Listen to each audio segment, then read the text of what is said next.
নিত্য নতুন আয়োজনে আল হেরা বাংলা ওয়াজ। এক মহিলা মাত্র কয়েক বছর, 1-1.5 বছর হবে হয়তো বাচ্চাটার বয়স, সে তার আরেক স্বামীকে সঙ্গে করে এই বাচ্চাটাকে হত্যা করে পুকুরে নিক্ষেপ করে দিয়েছে। যে মা 10 মাস পর্যন্ত নিজের পেটে বাচ্চাকে ধারণ করল, জীবন মরণ সন্ধিক্ষণে দাঁড়িয়ে বাচ্চাটাকে প্রসব করল, সেই মার কাছে যদি সন্তানের জীবনের নিরাপত্তা না থাকে, তাহলে আজকের পৃথিবীর নিরাপত্তা কোথায়? নিজের জন্মদাতা বাবা নিজের সন্তানকে হত্যা করছে। এখন ছেলে কর্তৃক বাবা হত্যা, এই অপরাধ তো আমরা আগের থেকেই জানি। মানুষ খুন, মানুষ হত্যা, এটা তো সাইয়েদনা আদম আলাইহিস সালামের যুগ থেকেই, হযরতে আদম আলাইহিস সালামের 2 ছেলে হাবিল কাবিল, সেই সময় থেকেই সংগঠিত হয়ে আসছে মানুষ খুন। কিন্তু আজকের যে খুন, এগুলি তো কোনোভাবেই আমাদের যোগ বিয়োগে মিলে না। 4 বছরের শিশুকে হত্যা করা হচ্ছে, 6 বছরের মেয়ে বাচ্চাকে রেপ করে হত্যা করা হচ্ছে। বলেন তো দেখি, 4 বছরের শিশুর কি অপরাধ হতে পারে? আমি 53 বছর বয়সের একজন মানুষ, আমি হুজুর হলেও আমার জীবনের অপরাধ থাকতেই পারে, কিন্তু 4 বছরের শিশুর কি অপরাধ? রাসূল করিম সাল্লাল্লাহু আলাইহি ওয়াসাল্লাম আমাদেরকে আগেই ভবিষ্যৎবাণী দিয়ে গেছেন, কিয়ামতের আগে আগে খুন এমনভাবে বাড়বে যে খুন করলো সেও বলতে পারবে না যে কেন তাকে খুন করলাম। যাকে খুন করা হলো তার অভিভাবক, তার লোকেরাও বলতে পারবে না যে আমাদের এই লোকটাকে কেন খুন করা হলো। বাস্তব এখন আমাদের দেশে অনেক মানুষকে খুন করার পরে তাদের আপনজনকে জিজ্ঞাসা করে কে মারতে পারে, তারা বলে না। কে মারতে পারে এমনটি তো আমাদের মাথায় নেই। বরং এই তো 5-7 দিন 10 দিন আগে দেখলাম কিশোর গ্যাং কয়েক বন্ধু একসঙ্গে মিলে গল্প করতে করতে ওরা বলতেছিল যে জেল জীবনটা কেমন, এটার একটা অভিজ্ঞতা থাকা দরকার। জেল জীবনটা কেমন? তাহলে কেমনে জেলে যাবা? একজনকে খুন করলে অবশ্যই জেলে যাওয়া যাবে। বাস একটা বাচ্চাকে ধরে নিয়ে তারা 7 জনে মিলে বাচ্চাটাকে ইসের উপরে, বিল্ডিংয়ের উপরে নিয়ে নির্মমভাবে খুন করে ফেলল। এর পরবর্তীতে যখন লাশ উদ্ধার করে এদেরকে যখন ঝরে ফেলছে, জিজ্ঞাসাবাদে তারা বলেছে আমরা জেলের অভিজ্ঞতা নেওয়ার জন্য এই বাচ্চাটাকে খুন করেছি। এই হলো আমাদের দেশের অপরাধের প্রবণতা। এখন ব্রিফকেসের ভিতরে মানব দেহ পাওয়া যায়, ম্যানুয়ালের ভিতরে মানুষের লাশ পড়ে থাকে, পলিথিনের ব্যাগের ভিতরে মানুষের খণ্ড খণ্ড লাশ, ফ্রিজের ভিতরে মানুষের লাশ। হত্যা করতেছে কে? দূরের লোক না, নিজের বালিশের শেয়ার যে করে সে। একই বালিশে ঘুমিয়েছিল, ঠিক আছে, একই বালিশে ঘুমিয়েছিল স্বামী স্ত্রী, একজন অপরজনকে খুন করে। এই তো 2 দিন আগেই আপনাদের পার্শ্ববর্তী গাজীপুর কাপাসিয়াতেও 5 জনকে খুন করেছে একজনে।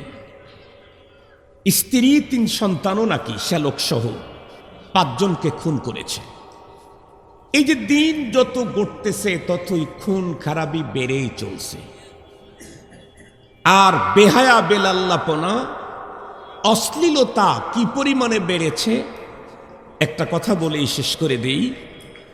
অশ্লীলতা এ পরিমাণে বেড়েছে, ঢাকার রাজধানীর সবচাইতে গুরুত্বপূর্ণ পয়েন্টে এখন অর্ধ পোশাকে নগ্ন হয়ে দাঁড়িয়ে তারা তাদের নিজের শরীরকে ঢাকবে নাকি খুলে রাখবে সেই স্বাধীনতা চেয়ে এখন মিছিল করে।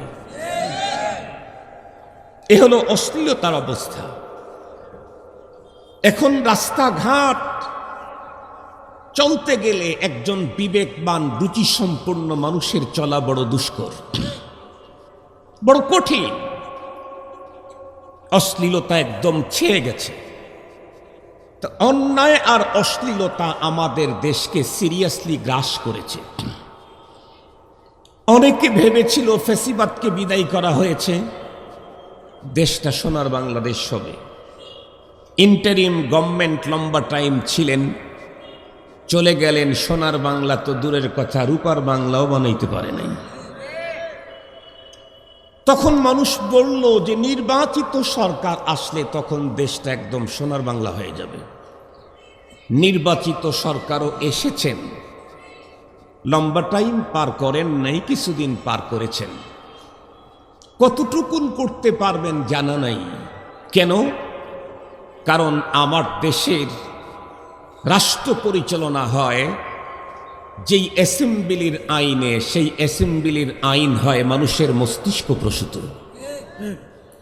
মানুষের মস্তিষ্ক প্রসূত আইন দিয়ে মানব জীবনের কল্যাণ কোনোদিন হতে পারে না। যারা যখন ক্ষমতা যাবে তারা তাদের নিজের কল্যাণে আইন তৈরি করবে। যারা যখন ক্ষমতায় যাবে তাদের নিজেদের কল্যাণে আইন তৈরি করবে। মুহতারাম হাজিরিন, বিশেষ করে এই যে আমার হাতে একটা মোবাইল আছে, এই ফোনটা আমার দেশে আবিষ্কার হয় নাই। আমাদের দেশের ফোন মন্ত্রীও যদি কেউ থাকে, মোবাইল মন্ত্রী, সেও যদি মোবাইল ফোন কিনে এই মোবাইল দিয়ে কাজ করতে চাইলে এই মোবাইলের আবিষ্কারক যেই পদ্ধতি দিয়েছে সেই পদ্ধতিতে মেনে তাকে এই ফোন দিয়ে কাজ করতে হবে। মোবাইল মন্ত্রী যদি বলে, আরে তুই তো মোবাইল তৈরি করছস বেটা, তৈরি করে তুই তোর পেট বাঁচাইতেছস, আর আমি তো মোবাইল মন্ত্রী, তোর পদ্ধতিতে আমি তোর ফোন চালাবো না, আমার পদ্ধতিতে চালাবো। ফোন বলবে, তাইলে তুমি নিজে তৈরি করে চালাও, আর একজনের তৈরি করা ফোন তোমার আইন চলতে পারে না। ফোন যে তৈরি করেছে তার সিস্টেমে চালাতে হবে।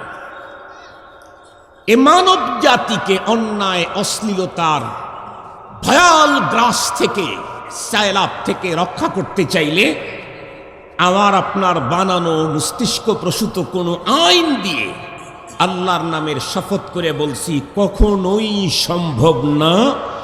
সমাজ, রাষ্ট্র, দেশ, ফ্যামিলি অন্যায় এবং অশ্লীলতা থেকে মুক্ত করতে চাইলে আল্লাহ পাক আমাদের জন্য যেই পদ্ধতি, যেই ভ্যাকসিন দিয়েছেন, সেই ভ্যাকসিন ব্যবহার করলেই ইনশাআল্লাহ চোখে দেখতে দেখতেই পুরা দেশ সমাজ শান্ত হয়ে যাবে। আমাদের দেশে দেখবেন একটা ভ্যাকসিন আছে, যেই ভ্যাকসিন নিয়ে এখন অনেক লেখালেখি হচ্ছে, সেটা হচ্ছে হামের ভ্যাকসিন। লেখালেখি হচ্ছে না? বিগত ইন্টারিম গভর্নমেন্ট নাকি এই হামের ভ্যাকসিন আমদানি করে নাই, এ কারণে এখন হামে অনেক বাচ্চা মারা যাচ্ছে। তাহলে হামের যে ভ্যাকসিন আবিষ্কার করেছে, জিজ্ঞাসা করতে চাই, এই ভ্যাকসিন আবিষ্কার করেছে কারা? বিশ্ব স্বাস্থ্য সংস্থার লোকেরা নাকি বলেন? বিশ্ব স্বাস্থ্য সংস্থার লোকেরা এই ভ্যাকসিন আবিষ্কার করেছে। সেই ভ্যাকসিন সম্পর্কে পৃথিবীর মানুষকে জানায় দিয়েছে, এই ভ্যাকসিনটা শিশুকালে কেউ যদি নেয় তাহলে সে যদি 100-150 বছর পর্যন্ত দুনিয়াতে হায়াত পায়, তার কখনো এই রোগটা হবে না, এই রোগ হলেও জটিল কোনো ক্ষতি হবে না। এটা আমরা 100% বিশ্বাস করেছি। যার কারণে শিশুর ভ্যাকসিন এত গুরুত্বের সাথে রাষ্ট্র দেয়। আপনারা দেখবেন ভ্যাকসিন সপ্তাহ যখন চলে, শুধুমাত্র কেবলমাত্র হসপিটালেই দেওয়ার ব্যবস্থা হয় না, জায়গা জায়গায় অস্থায়ী ক্যাম্প করা হয়। দেখবেন বাস টার্মিনালে ক্যাম্প করেছে, কারণ অনেক বাচ্চা এখান দিয়ে যাবে, তাদেরকে এই ভ্যাকসিন নিশ্চিত করতে হবে। টোল প্লাজার সামনে দেখবেন অস্থায়ী ক্যাম্প করেছে, এখান দিয়ে হুন্ডায় কোনো বাচ্চা গেলে তাকে এই ভ্যাকসিনটা দিয়ে দিবে। দেখবেন ট্রেন স্টেশনে সেখানে এমনকি রাস্তার মোড়ে মোড়ে গাড়ি দাঁড় করিয়ে ভিতর থেকে ওই বয়সের বাচ্চাটাকে বের করে তাদেরকে ভ্যাকসিন দেওয়া হয়। সরকার এত গুরুত্ব দেয় কেন? এটা অত্যন্ত জরুরি ভ্যাকসিন। এই ভ্যাকসিনটা যদি যথাসময়ে নিতে পারে এই বাচ্চা মৃত্যু পর্যন্ত এই রোগে আক্রান্ত হয় না। বিশ্ব স্বাস্থ্য সংস্থা একটা ভ্যাকসিন তৈরি করে আমাদেরকে বলল এই ভ্যাকসিন দিলে মৃত্যু পর্যন্ত তার আর কখনোই হামের রোগে আক্রান্ত হওয়ার সম্ভাবনা থাকে না।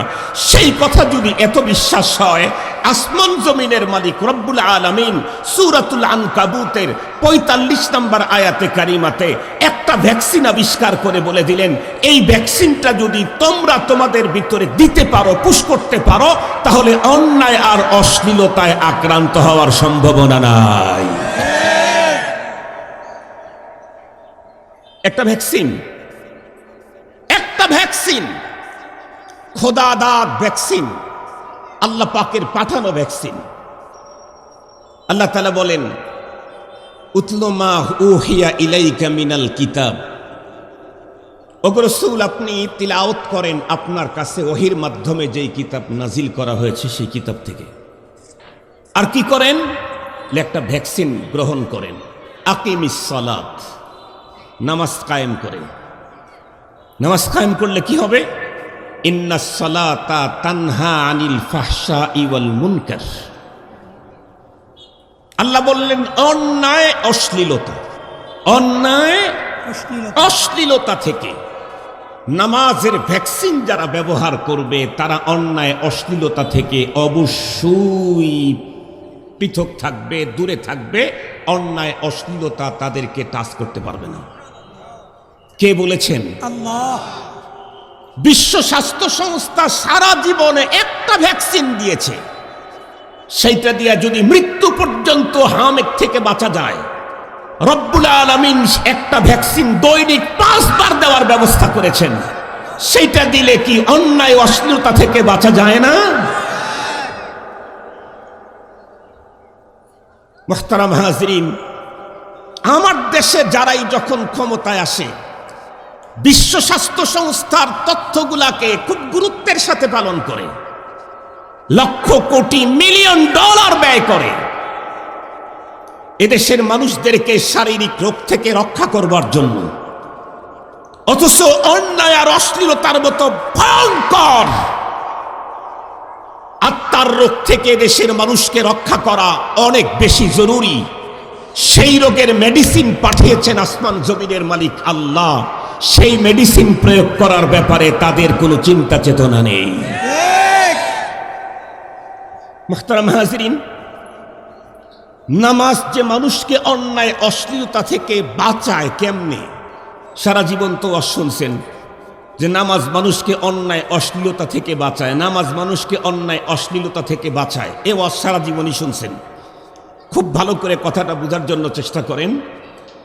নামাজ মানুষকে অন্যায় অশ্লীলতা থেকে বাঁচায় কেমনে হুজুর? আমরা তো দেখি অনেক মানুষ নামাজ পড়ে অন্যায়ও করে। এই প্রশ্ন আমাদের আছে না নাই? আছে। আপনাদের এই প্রশ্নের এগেইনস্টে আমি একটা প্রশ্ন করে রেখে দিই। আপনারা শুধু দেখেন একটা লোক নামাজ পড়ে অন্যায়ও করে, এটা দেখেন, কিন্তু যিনি নামাজ পড়ে তার তুলনায় যে নামাজ পড়ে না সে অন্যায় কম করে না বেশি করে? এটা কি কখনো দেখছেন? এটা কখনো চোখে পড়ে না? না, এটা চোখে পড়ে না। তো বলেন না কেন? আপনাদের মুখে তো শুধু এ কথাই বলতে শুনি নামাজ পড়ে অন্যায় করে। আরে মিয়া, নামাজ পড়ে অন্যায় করে মেনে নিলাম, কিন্তু একজন নামাজি যেই পরিবারে অন্যায় করে বেনামাজির অন্যায় তার চাইতে কম না আরো বেশি? তাহলে নামাজ পড়ে অন্যায় করে এই প্রশ্ন করা হলো অহেতুক। নামাজের কারণে তো অনেক অপরাধ থেকে বেঁচে গেছে। কথা বলেন না কেন? অনেক অপরাধ থেকে বেঁচে গেছে না? প্রশ্ন কিসের তাইলে? অপেক্ষা করেন, ও চলতে চলতে চলতে চলতে ডোজ যখন কমপ্লিট করবে ও 100% সুস্থ হবে, আল্লাহর ওলি হবে। অপেক্ষা করেন। আগে তো সবই করতো যখন নামাজ পড়তো না, এখন নামাজ পড়তেছে, কিছু করে কিছু করে না। ছেড়ে দেন, একদিনেই সব চিকিৎসা হয় না, একদিনেই সব রোগ সেরে যায়। ডাক্তারের কাছে 5টা রোগ নিয়ে গেছেন, ডাক্তার বলবে আগে এটা দেখেন, ওইটা পরে দেখছি। 20 বছর পর্যন্ত চিকিৎসা নেন, সেখানে কোনো প্রশ্ন নাই, এটা শয়তানি প্রশ্ন। দ্বিতীয় নম্বর কথা খুব ভালো করে বুঝবেন, নামাজ যে মানুষকে অন্যায় অশ্লীলতা থেকে বাঁচায়, এটা কেমনে কেমনে বাঁচায় এটা কখনো ভাবেন নাই। নামাজ যে মানুষকে অন্যায় অশ্লীলতা থেকে বাঁচাবার ভ্যাকসিন, এটা কিভাবে ভ্যাকসিন এটা কখনো ভাবেন নাই। আজকে একটু শোনেন, সময় যেহেতু খুব বেশি না, সময় বেশি হলে কমপ্লিট ডোজ দিতাম। এখন যে যতটুকুন সময় আছে এতটুকুনের মধ্যে যথেষ্ট পরিমাণে দেওয়ার জন্য চেষ্টা করছি। বলেন তো দেখি, আমরা নামাজের যারা নামাজ পড়ি, যারা নামাজ আদায় করি, সালাত পড়ি, নামাজ পড়ার সময় আমাদেরকে কেউ ডাকে কি? কেন মুয়াজ্জিন কি বলে? আপনাদের এলাকায় মুয়াজ্জিন নাই? আজকের এশার সালাতে ডাক দেয় নাই? হাইয়া আলাস সালাহ কি মসজিদের মাইকে উচ্চারিত হয়েছিল? হাইয়া আলাস সালাহ মানে কি বাজারে যাও? কোথায়? নামাজে আসো। তো আপনাদেরকে বলে ডাকে নাই? আমাদের প্রত্যেকটি মানুষ যারা সালাত আদায় করি, তাদেরকে 5 ওয়াক্ত আমাদেরকে নামাজের জন্য ডাকা হয়। খুব ভালো করে বুঝবেন, যেই কাজের জন্য আমাকে ডাকা হচ্ছে, এই ডাকটা কার পক্ষ থেকে? আল্লাহর পক্ষ থেকে। ডাকে নামাজের জন্য, কিন্তু প্রথমে হাইয়া আলাস সালাহ বলে না, প্রথমে বলে আল্লাহু আকবার, আল্লাহু আকবার। হাইয়া আলাস সালাহ আগে বলে না কেন? ডাকটা পরে দেই, কার পক্ষ থেকে ডাক তার পরিচয়টা আগে জানাই। ডাক পরে দেই, কার পক্ষ থেকে ডাক এটা আগে জানাই। কেন? ডাকদাতা যত বড়, তার ডাকের গুরুত্ব তত বেশি। ছোট ছেলে ডাক দিয়েছে, যা পরে দেখা করতে বলিস, কিন্তু ছোট আব্বা ডাক দিয়েছে। ছোট আব্বা চিনেন নাকি আপনারা? চাচারে আমাদের সিরাজগঞ্জে ছোট আব্বা বলে। তো ছোট ছেলের পরিবর্তে যদি ছোট আব্বা ডাক দেয়, এ ডাকের গুরুত্ব তো একটু বেশি বাড়বেই। বড় ছেলে ডাক দিয়েছে, তার চাইতে বড় আব্বার ডাকের গুরুত্ব আরো বেশি। মেম্বারের ডাকের চাইতে চেয়ারম্যানের ডাকের গুরুত্ব আরো বেশি। চেয়ারম্যানের চাইতে এমপির ডাকের গুরুত্ব আরো বেশি। এমপির চাইতে প্রাইম মিনিস্টারের ডাকের গুরুত্ব, ওরে সুবহানাল্লাহ, প্রাইম মিনিস্টার ডাক দিলে তো সব ভেঙে চুরে চলে যেতে হবে, নাইলে ঝামেলা আছে। কেন? প্রাইম মিনিস্টারের ভিতরে উনি প্রাইম, ওনার উপরে তো আর কেউ নাই। মুহতারাম হাজিরিন, মুয়াজ্জিন আমাকে নামাজের জন্য ডাকতে প্রথমেই জানায় দিলেন ডাকটা কার পক্ষ থেকে? আল্লাহু আকবার। শুধু আল্লাহ বলছেন না আকবার বলছেন? আকবার। তার মানে সব চাইতে বড় যিনি, তার পক্ষ থেকে আহ্বান। সবচেয়ে ছোট না, সবচাইতে বড় যিনি, তার পক্ষ থেকে আহ্বান। এখন কথা হলো, আহ্বানটা কিসের? হাইয়া আলাস সালাহ। নামাজের দিকে আসো। নামাজের দিকে যাব, আমি তো অনেক কাজ নিয়ে আসি। কি অফিসের কাজ আছে, দোকানদারি আছে, শ্রমিকগিরি আছে, আমি পড়াপড়ি করতেছি, অনেক কাজ আমার। মুয়াজ্জিন বলতেছে, এই কাজের জন্য তুমি ব্যস্ত কেন? সফলতার জন্য তো। তুমি যত কাজ দুনিয়াতে করো, সফলতাই তোমার টার্গেট। কি কথা বলেন না কেন ভাই?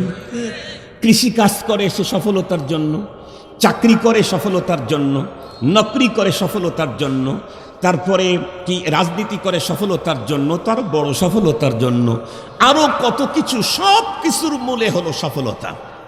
মুয়াজ্জিন সেটা খুলেই বললেন, শুধু নামাজের দিকে ডাকি নাই তো, হাইয়া আলাল ফালাহ, সবচেয়ে বড় সফলতার দিকে তোমাকে ডাকছি। সবচাইতে বড় সফলতার দিকে তোমাকে ডাকছি। কেমনে? অনেক সাইড আছে, শুধু এক সাইড বলি। আমি যদি নামাজ বাদ দিয়ে যদি কাজ করলাম, যে কোনো কাজ করলাম, তাতে আমার কয়েক হাজার মিলিয়ন ডলার ইনকাম হলো নামাজের এই 20 মিনিট টাইমে। আমি জিজ্ঞেস করতে চাই, এই 10,000 মিলিয়ন ডলার টোটালটা আমি ভোগ করবার কোনো নিশ্চয়তা আছে? 1 টাকাও হয়তো আমার পকেটে আসার আগেই আমাকে কবরস্থানে চলে যাওয়া লাগতে পারে। তাহলে এটার কোনো সফলতা হইল কি? কষ্ট করে ইনকাম করলাম, ভোগ করতে পারলাম না, কোনোই সফলতা আছে কি এখানে? কিন্তু নামাজের জন্য আমি যখন এক পা অগ্রসর করব, কদমে কদমে আমাকে নেকি দেওয়া হবে। আর সেই নামাজটা যদি জুমার নামাজ হয়, আর আমি যদি জুমার দিনে 6টা আমল করে থাকি, তাহলে এক কদমে 1 বছর নফল নামাজ, 1 বছর নফল রোজার নেকি দেওয়া হবে প্রতিটা কদমে। প্রতিটা কদমে উঠাবো 1 বছর নফল নামাজের নেকি, 1 বছর নফল রোজার নেকি। আবার কদম ফেলবো, আর 1 বছর নফল নামাজ, আবার আর 1 বছর নফল রোজার নেকি। শুনতে যত সহজ, করা কিন্তু অত সহজ না। 1 মাস রোজা রাখতেই খবর হয়ে যায়। কথা বলেন না কেন? 1 মাস কন্টিনিউ রোজা রাখতেই খবর হয়ে যায়।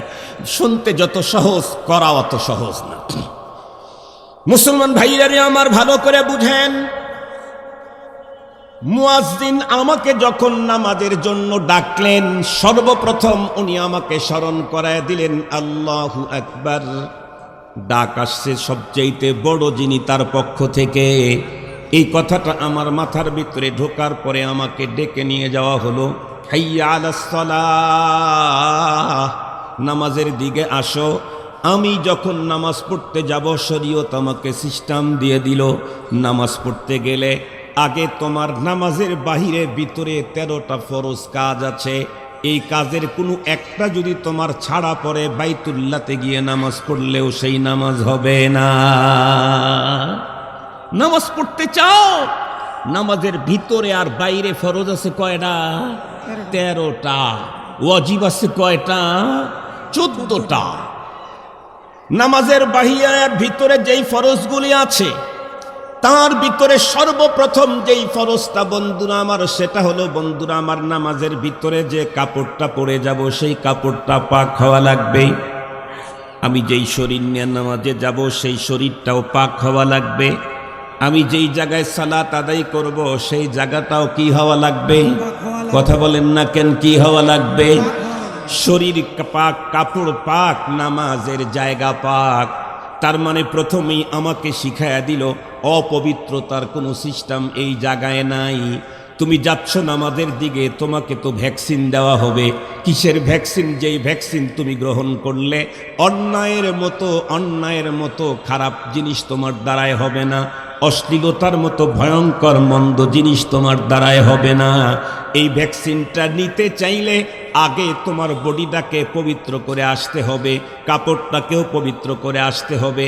যেই জায়গায় দাঁড়িয়ে তুমি সালাত আদায় করবে, সেই জায়গাটাও তোমার পবিত্র হতে হবে। তার মানে আমি যেই কাজের দিকে যাচ্ছি, সেই কাজটা আমার অন্তরটাকে 100% পরিষ্কার করবে।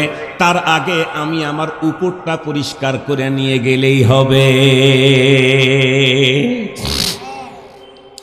খুব ভালো করে বুঝার জন্য চেষ্টা করেন। নামাজ যে আমাকে অন্যায় অশ্লীলতার মতো ভয়ঙ্কর অপরাধ থেকে বাঁচাবে, এটা নামাজের শুরুতে ওযু করতেই বুঝে ফেললাম। নামাজ আমাকে কোন কাজের বন্ধুরা আমার আদেশ দিবে, নামাজ আমাকে কোন কাজ থেকে বিরত থাকবে, নামাজের বন্ধুরা আমার ওযুর দ্বারাই বুঝলাম। এরপরে হাঁটি হাঁটি পা পা করে মসজিদের ভিতরে ঢুকলাম। সর্বপ্রথম মুসাল্লায় দাঁড়ায় বললাম আল্লাহু আকবার। এটা আমার মুখের কথা না বুকের কথা? কথা বলেন না কেন? মুখ থেকে বললে হবে নাকি বুক থেকে বলতে হবে? বুক থেকে বলতে হবে আল্লাহু আকবার। আল্লাহ সবচাইতে বড়, আল্লাহ সবচাইতে বড়। বলুন তো দেখি, এ পৃথিবীর কোনো একজন মানুষ বড়র সামনে তার নাফরমানি করার সাহস পায় নাকি? যত বড়ই হোক, তার বড়র সামনে কখনো নাফরমানি করার সাহস করে না। সাধারণ চোর পকেট মার পুলিশের সামনে পকেট মারে না, চুরি করে না। সাধারণ পুলিশ অফিসার ওসির সামনে ঘুষ খায় না। ওসি কখনো এসপির সামনে 2 নাম্বারি করার সাহস করে না। এসপি কখনো ডিআইজির সামনে 2 নাম্বারি করার সাহস করে না। ডিআইজি কখনো অতিরিক্ত আইজিপির সামনে অন্যায় করবার সাহস করে না। আইজিপি কখনো মন্ত্রীর সামনে অন্যায় করবার সাহস করে না। এটা দুনিয়ার নিয়ম, এটা পৃথিবীর নিয়ম। প্রত্যেক বড়ের সামনে ছোট কখনো অপরাধ করতে পারে না।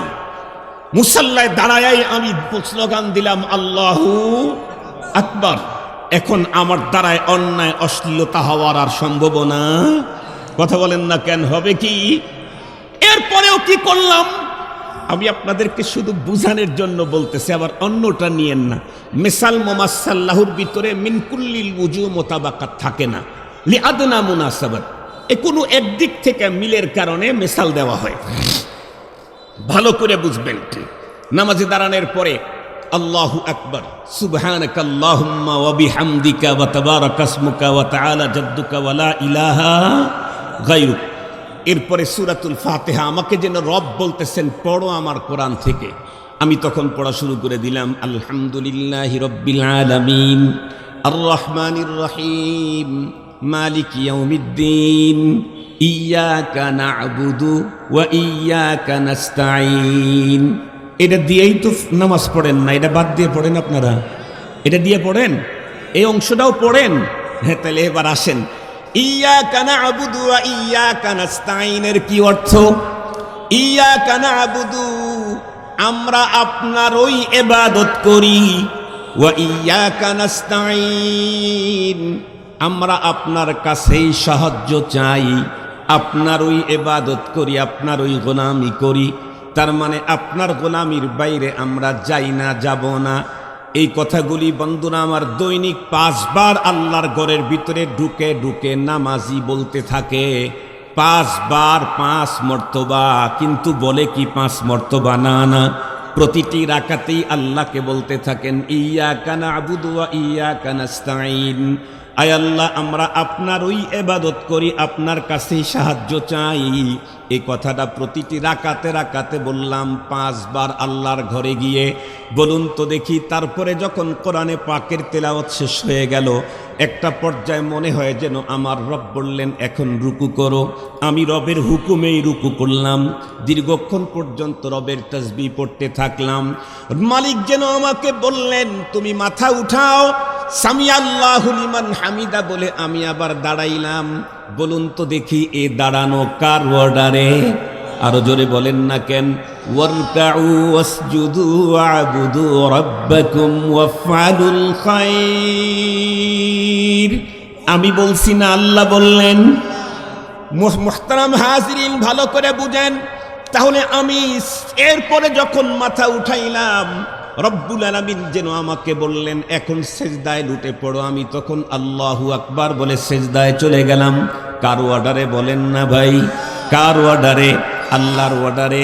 রব বললেন মাথা উঠাও, মাথা উঠাইলাম, বসলাম। আবার রব বলেন সেজদায় যাও, আবার আমি সেজদায় গেলাম। এতটুক পর্যন্ত করার পরে আমি আপনাদেরকে জিজ্ঞাসা করতে চাই, আমরা কখনো কোনো ওস্তাদের সামনে যদি ভুল বেয়াদবি করে থাকি, ওস্তাদ আমাদেরকে অনেক সময় ডেকে নিয়ে বলতেন এই দাঁড়া, মনে আছে কি আপনাদের? এই কান্ধর, মনে আছে কি আপনাদের? এই ওঠ বস। এই 2 বার ওঠা বসা করাইলেই আর ওই ছাত্র ওই হুজুরের সামনে জীবনে আর বেয়াদবি করে না। ঠিক বললাম না? ঠিক বললাম? কয়বার ধরাইছে? মাত্র 1 থেকে 2 বার। ওই ছাত্র ওই স্যারের সামনে আপাতত জীবনে কোনোদিন বেয়াদবি করতে সাহস করে না, মাত্র 1 বার 2 বার। আর রব আমাদেরকে সেই ডোজ দিলেন দৈনিক কয়বার? 5 বার। এখন বলেন, তাহলে হয়তো বা আমার উঠা বসাটা ওই মানের হয় না, তাই আমি মসজিদ থেকে বের হয়েই মালিকের সামনে বেয়াদবি করি কেন? আমি তো এমন মালিকের কাছে ওয়াদা দিয়েছি যেই মালিক থেকে দূরে থাকার কোনো সুযোগ আমার। ওয়া হুয়া মাআকুম আইনামা কুনতুম, তুমি যেখানে থাকো রব বলেন তোমার রব তোমার সাথে আছে। কত কাছে আছে? আনা আকরাবু ইলাইহি মিন হাবলিল ওয়ারিদ, একেবারে মেন রগের চাইতেও কাছে আছে। এই জন্য মুহতারাম হাজিরিন, আমি আলোচনাকে আর দীর্ঘায়িত করতে চাই না, তবে একটা কথা আপনাদের খেদমতে বলতে চাই, নামাজটা যদি সুন্দর হয় নিশ্চিত অন্যায় অশ্লীলতা থেকে সমাজ, রাষ্ট্র, দেশ, ফ্যামিলি রক্ষা পাবে। এজন্য আমরা আজকে থেকেই কমপক্ষে এই কার্যক্রমটা তো চালাইতে পারি। এটা তো রাষ্ট্রের দরকার নাই, আমার ফ্যামিলির সবাইকে আমি নামাজি বানাবো। ইকামতে সালাত যেটাকে বলা হয়, নিজে নামাজ পড়ব, আমার অধীনস্থ সকলকে 5 ওয়াক্ত নামাজের জন্য ট্রেনিং করাবো। মুহতারাম হাজিরিন, লিকুল্লি শাইইন যাহারুন ওয়া বাতানুন, নামাজের 2টা রূপ আছে, একটা ভিতরের রূপ আর একটা বাইরের রূপ। একটা হলো জাহেরি নামাজ আর একটা হলো বাতিনি নামাজ। জাহেরি নামাজ কি?